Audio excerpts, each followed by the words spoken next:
Sa kissing scene ninyo, parang may something daw eh. Tapos yung mga on stage kanina, may pahawak-hawak pa ng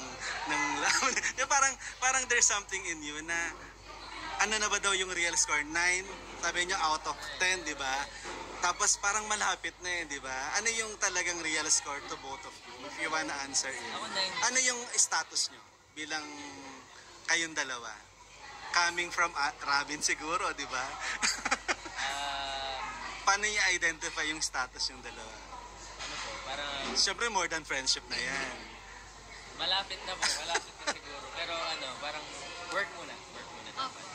Mauna muna yung work. Pero pressure ba on your part na maging kayo ng mga fans? Sana maging kayo na lang, kami na lang.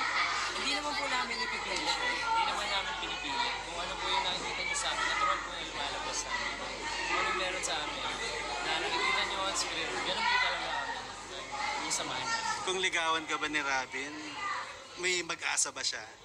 Oo, sinabi ko naman po ito sa previous interviews ko na if darating na yung panahon na i-pursue ko na hindi naman po malabo na